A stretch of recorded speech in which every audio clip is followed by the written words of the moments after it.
하나님 말씀하겠습니다. 로마서 9장 30절로 33절입니다.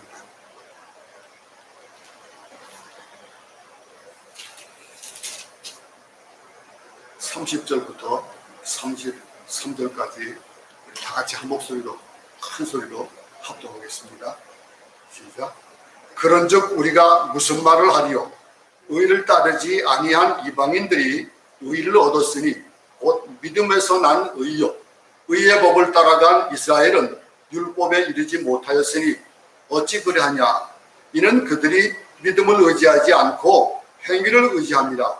부딪힐 돌에 부딪혔느니라. 기록된 바 보라, 내가 걸림돌과 거치는 바위를 시온에 두노니 그를 믿는 자는 부끄러움을 당하지 아니하리라 함과 같으니라. 33절의 끝절, 그를 믿는 자는 부끄러움을 당하지 아니하리라 함과 같으니라. 오늘은 세상 가운데서 우리가 우리의 형편이나 우리의 처지를 보면은 아무것도 없어요. 세상 사람들이 보는 그 눈으로 봐서는 아무것도 없지만은, 그러나 우리는 항상 부끄러움을 당하지 않게 하시겠다고 하는 이 약속의 말씀을 붙잡고 우리는 살아갑니다. 사도 바울이 이제 9장에 들어오면서 그러면서 이스라엘에 대한 4가지 질문을 했잖아요. 그 질문들 가운데 지금까지 3가지 질문을 우리는 봤어요. 그 3가지가, 첫 번째 질문은 이스라엘의 실패. 그 실패는 곧 약속이기 때문에, 하나님과 하신 약속이니까 이스라엘이 약속을 지키지 않았으니까 이거는 하나님도 실패하신 것이다 라고 하는 것. 이스라엘의 실패로 말미암아 하나님의 약속은 폐하여졌는가 하는 질문이에요. 첫 번째 질문을 드렸습니다. 근데 그 대답에 바울은 뭐라고 했습니까? 단호하게 그렇지 않다 그랬습니다. 이스라엘이 실패한 것처럼 보이지만 그렇지 않습니다. 그것은 육신의 자녀를 통하여서 하나님의 의가, 하나님의 역사가 완성되는 것이 아니라 약속의 자녀를 통해서 그 구원은 완성된다는 거예요. 그렇기 때문에 이스라엘의 실패가 하나님의 실패가 아니라는 거죠. 지금도 그 하나님의 약속은 이루어져 가고 있다. 이렇게 사도 바울이 아주 단호하게 얘기를 했습니다. 두 번째, 세상 사람들이 하는 질문들. 그렇다면은 하나님의 선택은 뭔가 불합리하지 않냐 이거죠. 아예 처음부터 그러면 약속된 자녀한테만 그 약속을 주지, 왜 누구는 택하고 누구는 택하지 않았냐, 이건 불리하지 않느냐라고 하는 질문을 했어요. 그 질문에도 대답도 역시 그렇지 않답니다. 하나님의 선택은 사랑이기 때문에 그것은 사랑에는 불이가 있을 수 없다 이거예요. 그 선택된 것은 토기장이가 선택할 권위 있는 그 토기장이 선택한 그 선택은 바로 사랑이다. 우리 각자에게 필요한 대로 하나님께서 만들어주셨고 또 그 만드신 대로 사용하신다라고 하는 거예요. 세 번째 질문을 했습니다. 그렇다면 왜 하나님은 이스라엘을 나무라시냐 이거예요. 왜 탓하시냐 이거예요. 그들이 하나님에 대해서 왜 하나님이 이스라엘 백성들에게 그렇게 언약 백성을 위해서 하셨다면은 왜 그들을 나무라냐 이거예요. 그러나 그거는 어떻게 토기장에게 뭘 할 수 있냐 이거예요. 그건 하나님의 주권에 해당한다는 거예요. 한 나라에도 주권이 있듯이 하나님 나라에도 주권이 있다는 거죠. 근데 그 주권이 토기장이가 토기들을 마음대로 만드는 것이 잘못이 아니다 이거예요. 그러면 결론이 뭡니까? 그 결론은 뭐냐는 거예요. 이스라엘에 대해서 우리는 어떻게 말할 수 있느냐라고 하는 것. 이게 30절과 31절이 대답하는 그 대답이에요. 다 같이 한번 큰 목소리로 한번 보겠습니다. 그런즉 우리가 무슨 말을 하리요? 그런즉 우리가 아무 할 말이 없다는 거예요. 무슨 말을 하리요? 의를 따르지 아니한 이방인들이 의를 얻었으니 그것이 어디에서 나온 믿음이라고요? 그건 믿음에서 난 의다. 의의 법을 따라간 이스라엘은 율법에 이르지 못했다.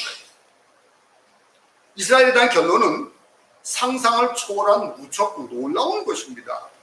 30절을 보면은 그러면은 그 의를 쫓지 아니한 이방인들이 그것이 의를 얻었다라고 해요. 얼마나 놀랍냐는 거죠. 이방인들은 하나님이 없는 백성이거든요. 하나님 율법도 없었어요.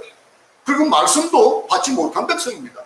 근데 그들이 약속도 없고 할례도 없으며 조상도 없는데 하나님과는 무관된 백성인데, 그런데 그런 백성들이 어떻게 하나님을 알게 되었고 또 그리고 구원을 얻게 되었을까? 이게 놀라운 사실이라는 거예요. 우리가 생각해도 놀랍지 않습니까? 한번 집에서 한번 성경을 한번 찾아볼 수 있기 바랍니다. 에베소서 2장 11절을 한번 보겠습니다. 그 2장 11절 이하에서 이방인에 대해서 이런 글을 썼거든요. 그러므로 생각하라. 너희는 그때에 육체로 이방인이요 손으로 육체 행한 할례당이라 칭하는 자들에게 무할례당이라 칭함을 받는 자들이라. 그때의 너희는 그리스도 밖에 있었고 이스라엘 나라 밖에 사람이라. 약속의 언약들에 대하여 외인이요 세상에서 약속의 언약들에 대하여 외인이요 세상에서 소망이 없고 하나님도 없는 자니라. 그랬어요. 어떻습니까? 너희는 육체로 이방인이다 이거예요. 그리고 손으로 할례당이라는 거예요. 육체에 행한 할례당이라 칭하는 자들, 그들에게 너희들은 무할례당이다. 할례 받지 않았다 라고 얘기하는 거예요. 그때 너희는 바로 그리스도 밖에 있던 자들이라 이거예요. 외부의 이방인들이라는 거예요. 하나님 나라 밖의 사람인데 약속의 언약들에 대하여서 외인인데, 약속에 대해서 외인이었지만은 세상에서 약속의 언약들에 대해서 외인이요 세상에서 소망이 없고 하나님이 없는 자이더라, 이렇게 얘기한 거예요. 딱 말씀되어진 대로 우리들은 누구예요? 이방인입니다. 우리들은 이방인이에요. 이스라엘 백성들이 직접 하나님과 계약도 하고 약속도 하고 예배도 드렸지만 우리는 말씀을 들어본 일도 없는, 약속을 들어본 일도 없고, 그리고 선지자도 가져본 일이 없다는 거예요. 할례는 뭡니까? 계약이거든요. 할례는 계약이에요. 이스라엘 백성들에게 사람과 사례에도 계약을 하면 서명을 하잖아요. 그 서명하기 마찬가지로 하나님과 계약한 후에 하나님이 우리 몸에다가 사인을 주는 것이, 그것이 할례예요. 그 서명을 하신 것이 할례인데 우리는 그런 서명도 받아본 적이 없어요. 할례에 대한 것들도 우리는 들어본 적도 없고 그렇게 해본 적도 없는 자들이에요. 하지만 그들은 서명뿐만이 아니에요. 할례 받은 것뿐만이 아니고 그들에게 뭐 주셨습니까? 돌판도 받았어요. 하늘도 돌판도 받고 율법도 받았거든요. 그들은 또 뭘 받았습니까? 하나님을 볼 수 있는 성전도 받았어요. 참 어떻게 보면은 얼마나 귀한 거예요. 그런데 그들은 어떻습니까? 그들은 하나님 안에 있다라고 얘기하죠. 우리는 예수님 밖에 사람들이 있었어요. 예수님은 이스라엘에서 3년 동안 다니셨거든요. 우리는 예수님을 한 번도 본 적이 없어요. 우리 민족들 중에서도 본 사람이 없어요. 그런데 게다가 우리 조상들은 뭐 하던 사람들입니까? 우상을 섬기던 사람이에요. 나라가 그냥 우상을 섬기고 샤머리에 빠져있고 그러는 사람이에요. 오죽하면은 신화가 있어가지고 무슨 곰과 말도 안 되잖아요. 근데 그런 이방인들이 구원을 얻은 거예요. 의를 얻었다라는 이 말. 이 말은 뭡니까? 구원을 받았다라고 하는 얘기거든요. 구원을 받았다. 의를 얻게 되었고 구원의 소식을 듣게 되었고 복을 받게 되었습니다. 생각해보면은 얼마나 귀한 거고 얼마나 놀라운 일이냐 이거죠. 참 놀라운 거예요. 성경에 보면요, 그 인물 가운데서 좀 놀라운 인물들이 몇 명 나오는데 그 가운데 특별히 라합이라는 여인을 우리는 잘 알아요. 성경에도 그 계보 가운데 들어갈 정도의 그런 라합이라는 율법 교육을 받은 적이 없는 기생이었습니다. 그런 그녀가 정탐꾼이 왔을 때 이런 얘기를 합니다. 너의 하나님, 그 하나님은 홍해를 가르고 광야에서 기적을 행하신 그 하나님인데 그 하나님에 대한 소문을 내가 들었다 이거예요. 그 소문을 들었는데 그 소문만 듣고도 내 마음이 녹고 내 다리가 막 후들후들 녹았다는 거예요. 어찌할 바를 몰랐다 이거예요. 그럴 때 너희들의 하나님은 바로 상천하지, 하늘과 땅에 그거보다도 귀하신 분이 아닌 정말로 참되신 하나님이시다. 이들끼리 이렇게 고백하던 여인이에요. 그 여인이 이 소문을 듣고 하나님을 알았던 겁니다. 반대로 이스라엘은 종교적으로 복을 받고 민족적으로 택함을 받아가지고 어떤 민족보다도 아주 특혜를 받은 그런 민족이에요. 그들은 할례도 받았고 약속도 받았고 선자도 받았고 더군다나 성전을 통해서 그들은 날마다 하나님과 접촉할 수 있어요. 모든 것이 완벽한 거예요. 그 완벽한 그들, 이런 복을 이스라엘이 받았거든요. 그런데 그런 복을 받은 이스라엘이 어떻게 되었습니까? 그들은 의의 복에 이르지 못했다. 이렇게 단정짓습니다. 결국 이스라엘은 실패하고 만 거예요. 이런 역설이 어디 있습니까? 하지만 이거는 역설이 아니라 하나님의 놀라우신 섭리다 라고 하는 걸 오늘 본문의 32절에서 볼 수 있는 거예요. 한번 30절을 살펴봅시다. 어찌 그러하면 이는 저희가 믿음에 의지하지 않고 행위에 의지합니다. 부딪힐 돌에 부딪혔느니라. 왜 이방인은 구원을 받게 되고 이스라엘은 메시아를 배척하게 되었느냐라고 하는 것. 이건 저희가 믿음에 의지하지 않고 행위를 더 중요하게 여겼다는 거예요. 행위에 의지했다라고 하는, 그렇게 사도 바울이 딱 단정을 짓고 있습니다. 다시 말하면 이스라엘이 실패한 이유는 구원을 믿음으로 얻으려 하지 않고 행위로 얻으려고 했기 때문에 그렇다. 지금도 그러잖아요. 그래서 율법을 지금도 얼마나 많은 그런 하지 말아야 될 것, 그런 것들을 얘기를 하고 있습니다. 역설로 말하면 구원받을 수 없었던 이방인들이 구원을 받을 수 있었던 것들은 뭡니까? 그들은 믿음 때문이었다라는 거예요. 믿음으로 말미암는 구원. 이게 종교개혁을 일으켰던 거예요. 믿음으로 말미암는 구원. 행위가 아닌, 이 구원이 행함으로 얻어지지 않고 믿음으로 얻어진다라고 하는 것이 우리 로마서 시작하면서 말씀드렸죠. 이게 로마서의 근본이 되는 거예요. 이 로마서 전체의 주적입니다. 1장 17절 우리가 자주 얘기하잖아요. 복음에는 하나님의 의가 나타나서 믿음으로 믿음에 이르게 하고, 그리고 하나의 그 기록된 바 오직 의는 믿음으로 말미암아 살리라라고 하는 것. 이 1장 17절 말씀이 로마서에 어쩌면 근간이 되는 거예요. 믿음으로 말미암는 의로. 어떻게 구원받습니까? 의로워야 합니다. 의로워야 합니다. 그러면 어떻게 의로워질 수 있느냐? 그 의로워진 그 방법은 뭐라고요? 믿음밖에 없다는 거예요. 믿음으로 의로워진다라고 하는 거예요. 따라서 의인은 오직 믿음으로 말미암아 산다. 이게 종교개혁을 일으킨 그런 말씀이 바로 여기서 나오는 거예요. 의인은 믿음으로 말미암아 산다. 이 역사를 뒤집은 말씀입니다. 이 말씀이 이방인들인 우리에게 역사하셔서 우리로 하여금 그 믿음의 삶으로, 의로운 삶으로 나아갈 수 있게 해주는 거예요. 구원은 종교적인 행위로 이어지는 것이 아니고 오직 믿음으로 구원을 받는다. 이것이 확고하게 우리가 붙을 수 있는 그런 아주 귀한 말씀인 겁니다. 이 주제는 3장 28절에서 계속되는데 사도 바울은 말합니다. 그러므로 사람이 의롭다 하심을 얻은 것은 율법의 행위 있지 않고 믿음으로 되는 줄을 우리가 인정하노라라고 합니다. 이 4장으로 넘어가서는 하나님이 왜 아브라함을 선택했는지를 또 얘기하잖아요. 다시 한번 리마인드 한번 생각해 보시기 바랍니다. 지금 우리 이제 9장까지 오면서 그런 꼭 여정들을 생각해 볼 때에 왜 하나님이 아브라함을 택하셨는지 혹시 정립이 되십니까? 지금까지의 말씀 속에서 그것이 정립이 될 줄 믿습니다. 아브라함은 믿음이 있는 사람이 아니었어요. 그죠? 믿음이 있는 사람이 아니었습니다. 아브라함 너무 믿음이 좋으니까 믿음의 조상으로 이스라엘 중에서 뽑는다. 그래서 뽑았습니까? 아니에요. 그는 아버지 때부터 그 위부터 우상을 만들던 사람들이에요. 그런 집에서 실수가 많은 우리와 같은 보통 사람이에요. 잘 알잖아요. 애굽으로 갔다가 당한 실수들 잘 알잖아요. 아브라함도 그런 실수 있는 사람. 근데 오해하지 마세요.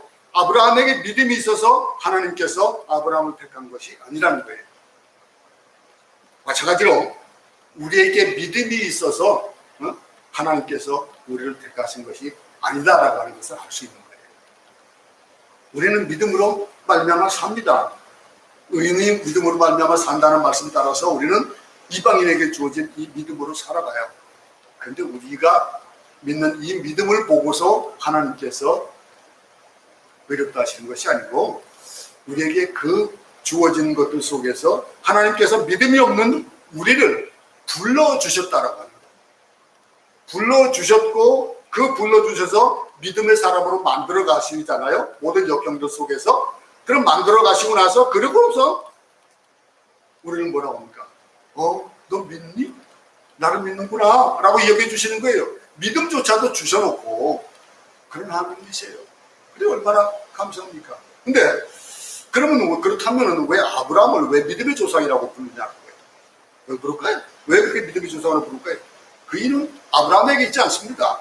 아브라함에 있는 것이 아니라 먼 훗날 인류를 구원하기 위해 가지고 메시아를 이 땅에 보내주시는데 그 메시아가 태어날 터인데 아브라함을 믿는 것이 하나님이 아브라함이 믿는 것, 그것이 하나님을 믿는 그 믿음, 그것이 의가 된 것처럼 그것처럼 모든 사람들이 예수 그리스도를 믿음으로 구원을 얻는다라고 하는 그 진리를 가르치기 위해 가지고 이 하나님께서 아브라함을 모델로 세우신 그 이유가 되는 것이 되어지는 거예요. 이해가 되십니까? 네? 아브라함이 왜 되어졌냐? 생각해 보세요. 자신이 노력해서 구원받을 수 있다. 그럼 하나님 필요할까요? 안 필요해요. 하나님 필요 없습니다. 내가 노력해서 구원을 얻을 수 있는데 하나님 뭐가 필요합니까? 안 그래요? 스스로 구원하면 되잖아요. 근데 수영 못하는 사람이 물에 빠졌을 때 어떡합니까? 자기가 자기를 못 구해요. 무언가를 잡아야 돼요.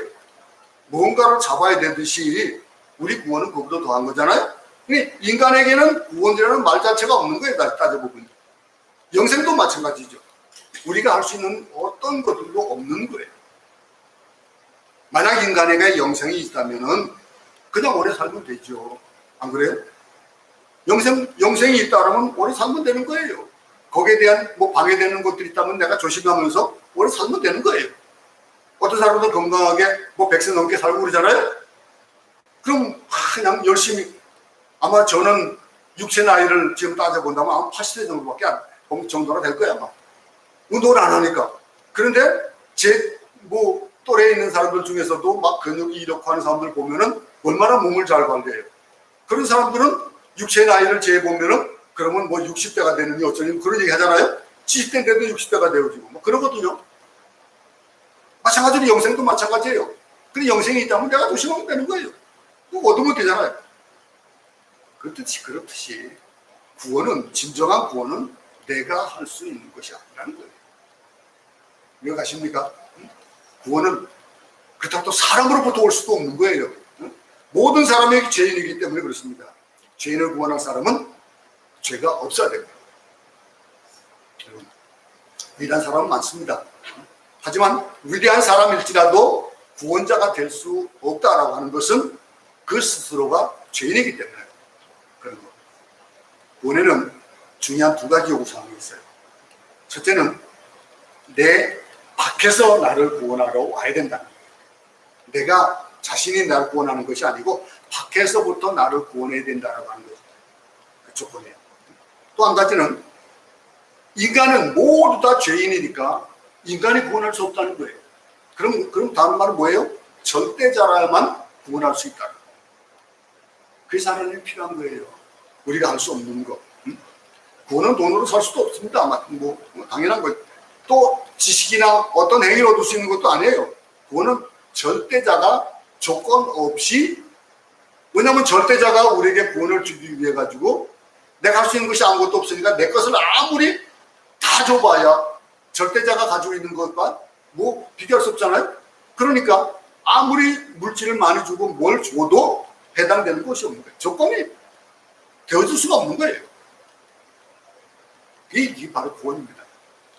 내 밖에서 와야 되고 인간이 아닌 절대자가 구원을 할 수 있다고 합니다. 사도 바울은 에베소서 2장 8절 9절에서 이렇게 말합니다. 너희가 그 은혜를 인하여 믿음으로 말미암아 구원을 얻었나니 이것이 너에게서 난 것이 아니요 하나님의 선물이라. 행위에서 난 것이 아니니 누구든지 자랑하지 못하게 하려 합니다. 그랬어요. 행위로 만약에 구원을 얻다면 자랑할 거 아니에요. 내가 이렇게 잘났으니까. 조금만 잘라도 얼마나 사람들이 뻐기고 삽니까? 그런데 이 구원에 대한 거, 이 귀한 거를 얻었다, 내 행위로 얻었다 그러면 어떻겠습니까? 난리 나지 않겠어요? 근데 그렇지 않게 하기 위해 가지고 뭐라고 했습니까? 행위에서 난 것이 아니고 선물이다. 누구에게나 주는 선물. 행위를 하는 것이라면 어떤 사람은 할 수 있고 어떤 사람은 할 수 없잖아요. 할 수 없는 사람 어떡합니까? 이 말씀을 통해 가지고 사도 바울은 구원에 대한 얘기를 세 가지를 또 말해줍니다. 그러면 첫째 구원의 본질에 대해서 얘기해요. 그리고 또 한 가지는 구원은 어떻게 얻어지는가라고 하는 것. 그리고 구원받은 사람은 어떻게 사는가라고 하는 것을 이 사도 바울은 얘기해 주고 있습니다. 이거 우리는 잘 들어야 되는 거예요. 구원이라는 것은 하나님이 거둬주시는 은혜다 했잖아요. 이게 본질입니다. 내가 노력해서 내가 잘나서 받는 것이 구원이 아니라고. 구원은 하나님께서 조건 없이 거저 베풀어 주시는 은혜다라고 하는 것이 이것이 전제가 되어지는 거예요. 은혜를 다른 말로 한다면 뭐가 될까요? 다른 말로 해보세요. 그러면 뭐가 될까요? 선물이에요. 그게 선물인 거예요. 은혜는 선물이에요. 어떤 사람이 물에 빠졌던 거 허적거리다 생각해 봅시다. 막 그냥 물에 빠져서 수영 못하는 거 허적거려요. 지나가는 사람이 그를 구해줬습니다. 그럼 그 사람은 물에 빠진 사람을 구해줄 수도 있고 구해주지 못할 수도 있는 거예요.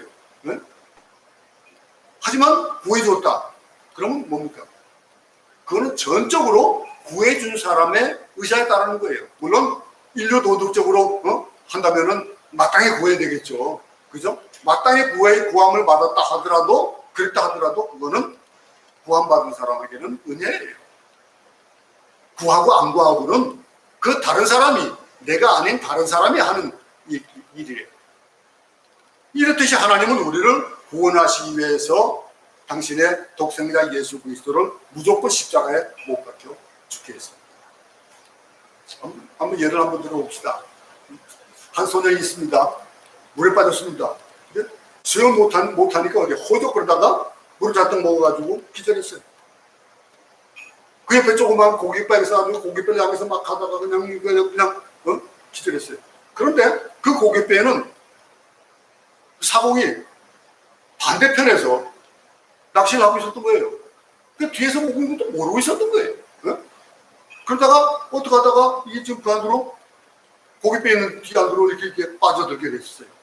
근데 그 강가에 있는 어떤 오두막집에 할머니가 바느질 하다가 눈이 침침해가지고 먼 사람 좀 봐야지 하고 그 시간에 나왔어요. 나와가지고 이렇게 보다가 보니까 물에 허적거린 거예요. 그래가지고 막 그냥 그 어부를 불렀어요. 막 불러가지고 그래가지고서 그 소녀를 건졌습니다. 그러면은 어떻습니까? 그 건져준 사람은 몰랐어요. 그죠? 건져 사람은 모르고 있었어요. 죽어가니까 이 할머니가 막 아우성 쳐가지고 건졌어요. 그 소녀는 물을 토하고 그래서 이제 정신을 차렸다 생각합시다. 이미 그는 죽은 겁니다.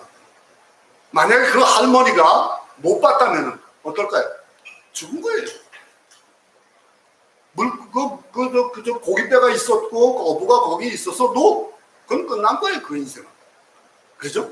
근데 그 할머니가 막 부름으로 말미암아 구원을 받는 거예요. 여러분 생각이 좀 많이 왔다 갔다 하지 않아요? 지금? 그러면 나는 누구냐 한번 생각해 봅시다. 나는 누구냐 이거예요. 나는 지금 물 밖에 있는 사람이에요. 그죠? 구원받은 사람이니까 우리는 물 밖에 있는 사람입니다. 물 밖에 있는 사람인데 어쩌면은 나는 또 고깃배 안에 들어있는 어부가 될 수도 있는 거예요. 어부가 될 수도 있고 물 밖에 있는 사람일 수도 있고 한데 왜 우리는 구원받았으니까. 근데 물에 빠져가는 사람도 있다 이거예요. 그럼 우리는 어떻게 하겠습니까? 보고서 빠져 죽네? 이렇게 돌아섰다요? 안 그러잖아요. 그죠? 그게 우리가 하는 전도행위예요. 내가 구원받았기 때문에 그것이 살아야 된다라고 하는 거. 그 사람이 그 소년이 물에 빠져서 죽어가는 것이 이건 잘못된 것이라는 거, 그걸 알기 때문에, 생명이 귀한 걸 알기 때문에 살려야 된다는 거예요. 그래서 소리치는 거예요. 근데 거기에서 만약에 어부가 직접적으로 구해줄 수 있는 위치에 있는 사람은 구한 거예요. 그가 이미 살아보려고 노력을 했습니다. 수영을 하지 못하니까 막 살아보려고 노력을 하다가 그 기절한 거예요. 물 먹고 그냥 죽음에 빠져간 거예요. 근데 그 할머니로 말미암아 그는 구원을 받았습니다. 여러분, 이렇게 우리가 구원받은 거예요. 우리 각자도 우리가 구원받아서 우리는 물가에 있고 배 위에 있지만 우리도 그런 자들입니다. 얼마나 귀한 겁니까? 하나님을 모르는 백성이었거든요. 우리도 민족적으로도 구원받을 길이 없는 백성이었던 거예요. 우리에게는 구원받을 수 있는 어떤 조건도 없었습니다. 또한 구원은 무엇으로 받는다 그랬습니까? 믿음으로 받는다는 거예요. 소년이 물에 빠졌을 때 줄을 던져줬습니다. 줄 잡고 건너와 라고 했는데, 근데 그 소년이 나는 저 사람 모르는데 저 사람이 던진 이 줄을 내가 잡아야 돼? 말아야 돼? 고민할 수 있습니까? 고민할 수 없어요. 그냥 지금 생각할 것도 없이 그 줄을 잡는 거예요. 근데 만약에 다른 줄이 다른 구해줄 수 있는 것들이 있고, 거기에 또 내가 좀 가까이 있는데 내가 던진 줄이 썩은 동아줄이었다 생각해봅시다. 그럼 그가 볼 때 어떡하십니까? 나를 놔두고 다른 걸 찾아가겠죠. 그죠? 네? 이런 것들을 볼 때 생각할 겨를도 없이 이 줄을 잡을 수 있을 만큼의 우리가 돼야 된다는 건 그건 당연한 거잖아요. 우리가 가지고 있는 이 믿음이, 저 사람이 전도를 해, 나에게 전도를 합니다. 이거 예수 믿고 구원 받아야 돼 라고 하는데, 그런데 저 사람 삶을 보니까 저 사람 너같이 믿을 바에는 안 믿는 게 좋겠어. 이런 사람은 뭐가 될까요? 이 소년에게 던진 그 동아줄이 썩은 동아줄인 건 눈에 뻔히 보이는 거예요. 그럼 잡으려고 그러겠습니까? 조금 멀어도 힘들어도 다른 데 가려고 그러겠죠. 안 그러겠습니까?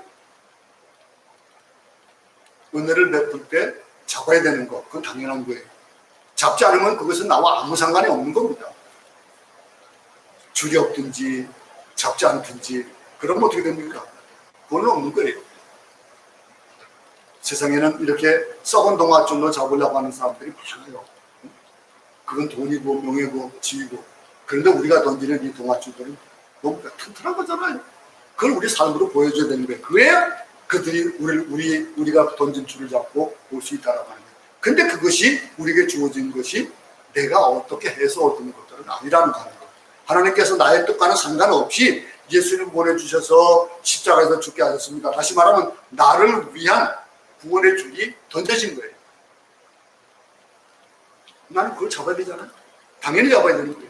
예수님이 나를 위해 돌아가셨다는 사실을 믿어야 되는 거예요. 이 줄을 잡으면 구원받는다라고 하는 것들을 믿는 사람, 저 사람 저걸 잡으면 잡을까 말까 하면은 그건 죽는 거예요. 근데 우리는 잡았잖아요. 그죠? 그 우리가 잡은 그것을 우리는 믿음이라고 일컫는 거예요.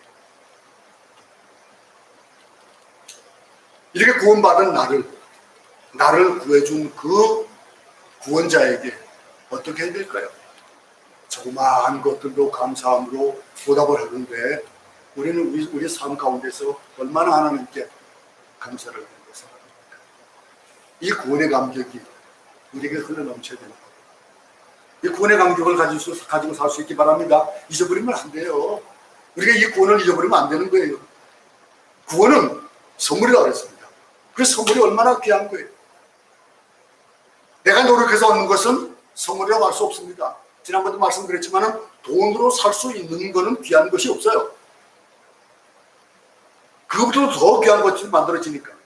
돈으로 살 수 있는 거, 그건 귀한 게 아니에요. 돈으로 살 수 없는 것들이 귀한 거예요.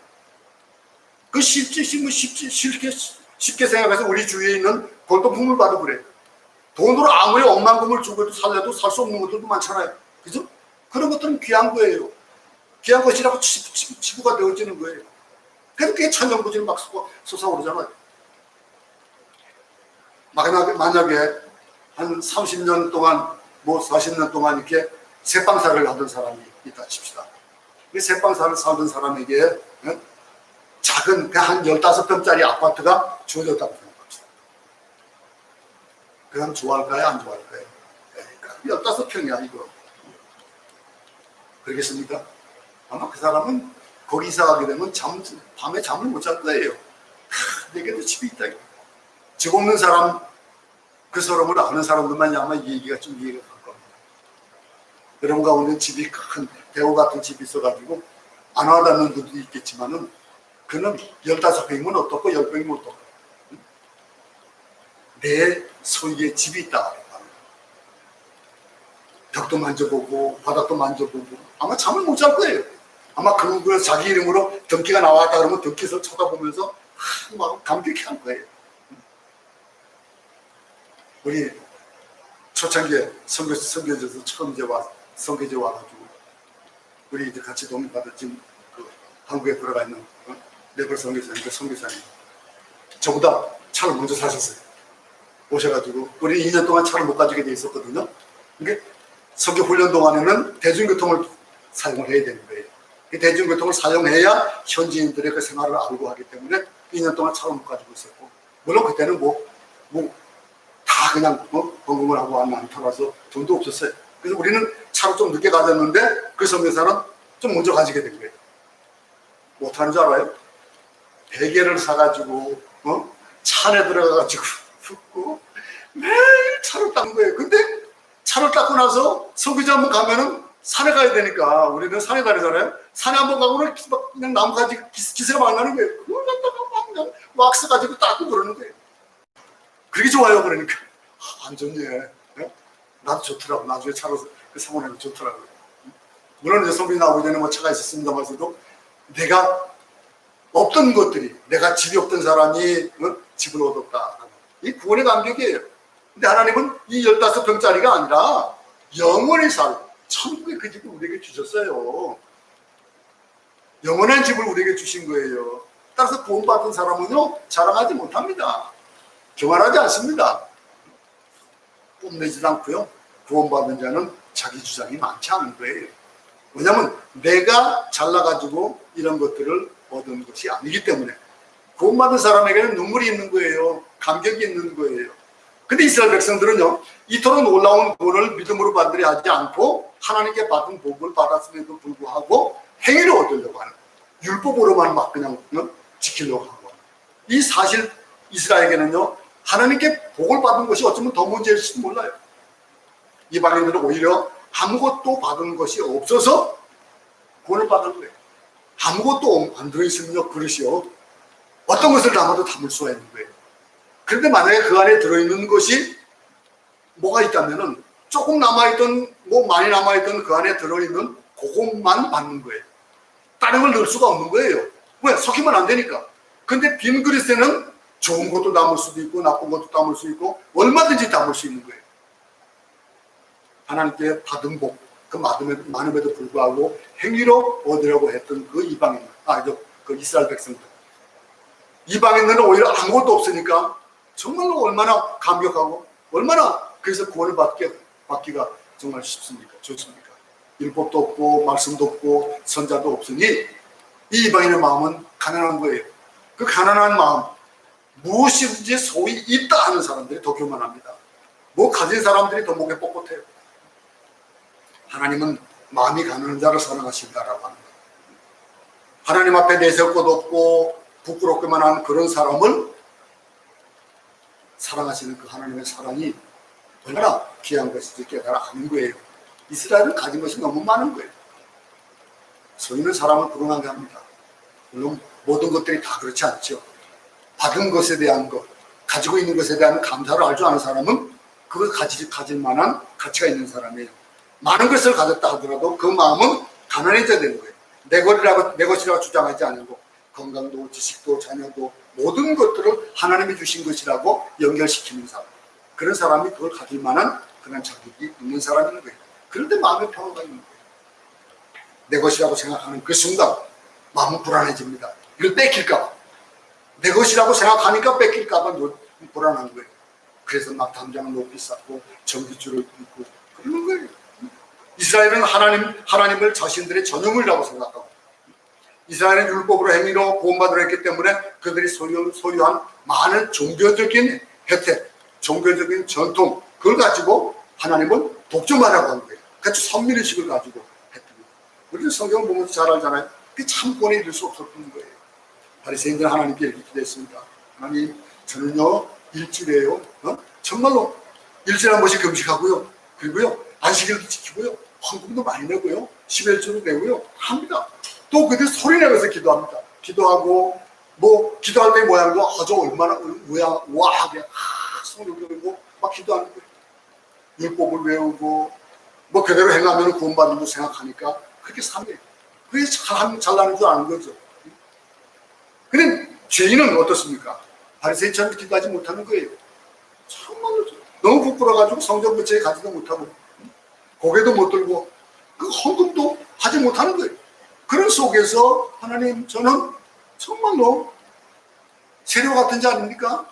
너무도 가진 것도 없고 그렇게 기도하는 거예요. 근데 이 바리새인은 그럽니까? 저는 저 세리와 같지 않고 라고 하면서 기도하는 그와 완전 대립이잖아요. 하나님, 저는 죄인입니다. 저는 불쌍히 여겨주지 않은 이 죄인 바리새인, 이 둘 중에 누구에게 구원이 있겠습니까? 누구를 구원하시겠습니까? 하나님. 32절 끝부분에 귀한 말 한마디가 나옵니다. 부딪힐 돌이라는 단어가 나옵니다. 30절 보세요. 어찌 그러하냐? 이는 그들이 믿음을 의지하지 않고 행위를 의지합니다. 부딪힐 돌에 부딪혔느니라 그랬습니다. 여러분, 돌에 부딪혀본 경험이 있습니까? 저는 나이가 들면서 자주 그냥 어디에 부딪히길 잘해요. 나도 모르게 막 보면 다리에 멍이 나 있고 막 그래요. 응? 상처도 많아요.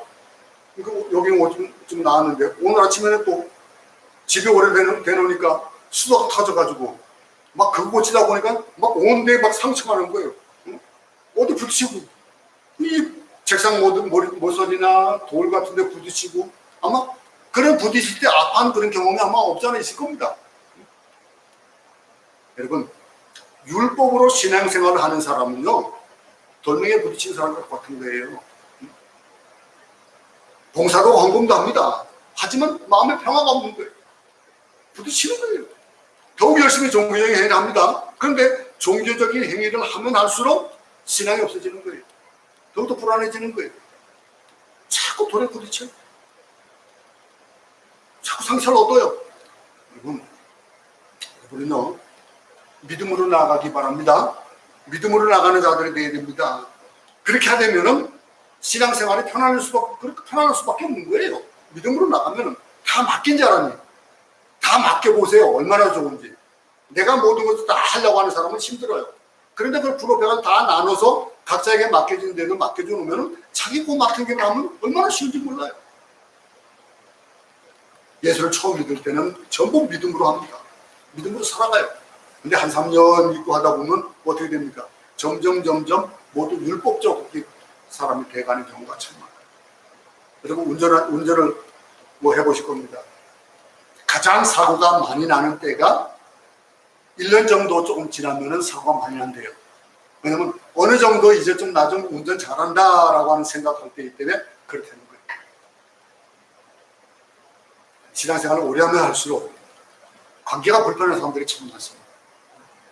내가 잘났다라고 생각하기 때문에 내가 믿은 지가 얼마나 됐고 내가 교회 뭐 장로고 권사고 직분이 있고 신앙생활을 오래 했으니까 라고 하다 보니까 자꾸 비교가 되어지는 거예요. 남들을 판단을 하고 저 사람은 왜 저렇게 살지? 이런 생각이 드는 거예요. 내가 새벽기도를 나오니까 저 사람은 왜 새벽기도도 안 나오고 기도도 안 하지? 그러는 거예요. 감격도 없는 율법화가 되어져 가는 경우가 얼마나 많은지 모릅니다. 33절입니다. 왜 어떻게 해야 되느냐? 그러면 어떻게 되냐라고 하는 것을 보여주는데 33절에 기록된 바 보라 내가 부딪히는 돌과 거치는 반석을 시온에 두노니 믿는 자는 부끄러움을 당치 아니하리라 함과 같으니라. 이 돌에 여러분 넘어가지 않기 바랍니다. 믿음으로 갈아야 돼요. 은혜로, 첫 감격, 첫 은혜, 모든 것들이 하나님의 은혜에 있던 때로 돌아가는 우리 모두가 되길 바랍니다. 여러분이 하나님의 은혜를 처음 받았을 때 그때는 어땠습니까? 다른 사람들의 잘못을 볼 여력이 없어요. 어? 내가 은혜 받은 때, 하나님의 사랑을 처음 느낄 때, 그럴 때는 딴 사람들의 믿음이 어떻고 저 사람의 행위가 어떻고 그런 거 볼 겨를이 없어요. 예? 그래서 여러분, 만약에 여러분들이 처음 운전을 또 비교해 본다면은 운전 처음 하고 나면 어떻습니까? 좌우 못 봐요. 가지고 좌회전하고 우회전하고 얼마나 힘든지 몰라요. 예? 그냥 정신없이 앞으로만 가는 거예요. 딴 데 볼 겨를이 없는 거예요. 여러분이 하나님의 은혜를 받았을 때 다른 사람의 잘못을 보지 못했듯이 지금도 은혜 가운데서 그런 거 보면 안 되는 게, 자신이 받은 은혜가 너무 컸기 때문에 다른 사람의 허물을 보지 않았을 뿐더러 중요하지도 않았듯이 신앙생활을 오래 하면 할수록 정말로 은혜는 없어지고 다른 사람의 허물과 실수만 보이는 그러한 삶 속에서 그것만 보니까 은혜가 없는 거예요. 다시 한번 생각해 보시기 바랍니다. 자기도 모르는 사이에 다른 사람을 욕하고 있는 나를 보고 기쁨의 얼굴이 점점 변해서 찌그러진 얼굴이 되어져가고 은혜와 믿음을 잃어버리는 그런 삶입니다. 그것을 가리켜서 이 돌에 부딪힌다라고 하는 표현을 하고 있는 거예요. 이 돌에 걸리지 않기를 축원합니다. 다시 믿음으로 돌아오는 삶을 살기 바랍니다. 다시 첫 은혜로 돌아가는 삶을 살아보시기 바랍니다. 물에 빠졌던 그대로 다시 돌아오는 거예요. 살려주세요라고 하는 지푸라기 잡는 그때로 돌아가는 거예요. 33절 마지막 부분에 이런 말씀이 있습니다. 저를 믿는 자는 부끄러움을 당치 아니하리라. 여러분들에게 이 부끄러움을 당치 않는 그러한 복이 있기를 바랍니다. 믿음으로 나가는 사람은 부끄러움 당하지 않을 것이고 율법으로 나가는 사람은 부끄러움을 당할 거예요. 은혜로 나가는 사람은 부끄러움을 당하지 않을 거예요. 부끄러움을 당하지 않는 자, 그는 어떤 자입니까? 은혜의 삶을 사는 자가 바로 부끄러움을 당치 않는 자입니다. 율법에서 돌아오는 우리 모두가 되기 바랍니다. 행위에서 돌아오는 우리 모두가 되기 바랍니다. 우리 모두는 종교적인 습관에서 돌아오는 자, 어디로? 은혜의 자리로 돌아오는 우리 모두가 되기 바랍니다. 우리가 가고 있는 종교적인 습관 다 버려버리고 굉장히 노력이 있고 막 그냥 그런 내가 뭐를 해야 되겠다라고 하다 보면은 얼마나 힘듭니까? 물론 이제 그거 쉽진 않아요. 그게 돌아온다는 것이 쉽진 않습니다. 한번 일단 습관이 되면은 그러면 그것이 편한 거예요. 그렇게 돌아오게 돼 있어요. 아침 일하는 것도 마찬가지예요. 처음에는 새벽기도 안 하니까 좀 잠을 자고 그랬잖아요. 응? 새벽잠이 그렇게 새벽기도 안 하니까 좀 잠을 좀 자고 좀 늦게 일어나가지고 기도하고 할 수 있었거든요. 그런데 점점 시간이 가면 갈수록 그 시간에 딱 일어나요. 어쩜 그 시간에 잠을 깨요. 요즘 오늘은 어젯밤에는 8시 28분에 깼어요. 잠이 안 오는 거예요. 잠이 안 오면 할 게 뭐 있어요? 기도하는 것밖에 돼 있어요. 그죠? 이 습관이 되어지면요. 그 습관은 나도 모르게 그냥 내 신체가 내가 그렇게 따라가요. 믿음의 삶도 은혜의 삶으로 그렇게 따라갈 수 있기 바랍니다. 일단 습관이 되면 그것이 편해지거든요. 그 습관을 버리는, 잘못된 습관을 벗어버리고 정말 새로운 은혜의 삶을 사는 우리 모두가 되기 바랍니다. 이스라엘에서 돌아와야 되고 종교적인 행위에서 벗어나서 정말로 구원받은 자로서 은혜의 삶을 살아가는 우리 모두가 되기를, 이 한 주간도 세상을 보지 않고 오직 하나님의 은혜만, 첫사랑만 생각하면서 그 첫사랑의 삶을, 믿음의 삶을 이어가는 우리 모두가 되기를 간절히 기도하겠습니다. 하나님 아버지, 믿음이 없이는 하나님을 기쁘시게 할 수 없다고 했습니다. 믿음을 가진 자는 부끄러움을 당치 않을 것이라고 말씀하셨습니다. 주님, 저희가 믿음으로 돌아가게 하옵소서. 행위로 가지 않게 하옵시고 공로로 가지 말게 하옵시고 믿음으로 나오는 자들 배워줄 수 있도록 은혜의 삶을 사는 우리 모두가 되도록 도와주시옵소서. 예수님 이름으로 기도하겠습니다. 주기도로 기도 마치겠습니다. 하늘에 계신 우리 아버지여, 이름이 거룩히 여김을 받으시오며 나라에 임하옵시며 뜻이 하늘에서 이룬 것 같이 땅에서도 이루어지이다. 오늘 우리에게 일용할 양식을 주옵시고 우리가 우리에게 죄인들을 사하여 준 것 같이 우리 죄를 사하여 주옵시고 우리를 시험에 들게 하지 마옵시며 다만 악에서 구하옵소서. 나라와 권세와 영광 아버지께 영원히 있사옵나이다. 오늘 마쳤습니다. 주일날은 이제 집에 있는 분들도 같이 예배 드릴 수 있으니까 10명까지는 괜찮으니까 주일날 예배당에서 같이 볼 수 있기를